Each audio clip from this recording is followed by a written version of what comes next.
Comics Alliance did a thing last week that I was very happy about. They released something called the Harvey Renee test. What it is an assessment of comic books based on characters' race, gender, and sexuality. In this test, every white cis male is a Harvey Bullock, and a Renee Montoya is anybody who's not a white cis male. In any random grouping of people in that big old world out there, you'll see about 3 out of 10 people who are white cis males. This real life statistic doesn't always translate to comic books. Without a tally sheet, I would say that, Walking Dead, for example, is pretty spot on. One of the things I really like about that comic is that it's very racially diverse. Uncanny X-Men is probably pretty over on the Renees, if I had to say so. They've been introducing a lot of new characters with a lot of different backgrounds, which, hey, props.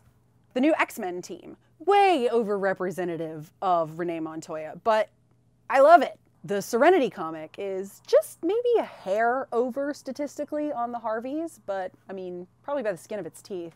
I don't read a lot of Harvey-heavy titles, and I just noticed that. That's actually one of the really interesting things about this test, is that I am just coming to the sudden epiphany that I don't read very many Harvey overrepresentative titles. Not on purpose. It's just kind of strange now that I'm thinking about it.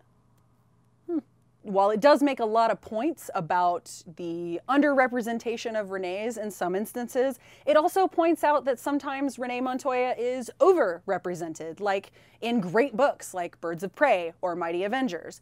And Comics Alliance makes a really good point about not letting the Harvey Renee test be a rule or something that's set in stone, because we would lose amazing titles like Mighty Avengers. And also, which 2 straight white guys are we going to kick out of the Fantastic Four? I mean, tests like the Harvey Renee tests, in my opinion, are really important, even though they can be controversial, because while we don't want to say you have to do it this way and you have to follow these rules, it's really important to just keep in mind what's going on in comics and to be mindful of underrepresentation or overrepresentation, or people being able to relate to the characters in their comics based on the world around them. It should also be noted that just because a comic passes the Harvey Renee test, it doesn't make it a brilliant work of art. It could be chock full of stereotypes and really, really bad writing. Really bad writing. That's the thing that happens sometimes. What do you think of the Harvey Renee test? What are some practical applications for this test that you can use in your reading? Do you look at your books and notice now that you've got more Harveys or more Renees, or kind of equal? Kind of even? Kind of representative? I guess it's not equal, it's 3 out of 10.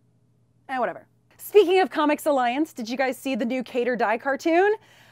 I'll give you a clue if you haven't seen it. Spoiler alert, I'm in it. I made some drink recipes based on my favorite comic books. The link is down in the description. Scroll down, get your drink on, if you're over the legal drinking age. If not, juice for you. As always, a special thanks goes out to Austin Books and Comics, where all Harveys and all Renees are loved and accepted. I feel really proud being able to say that I'm a Renee Montoya. That's pretty rad. Sorry, was that not metal enough? Was I...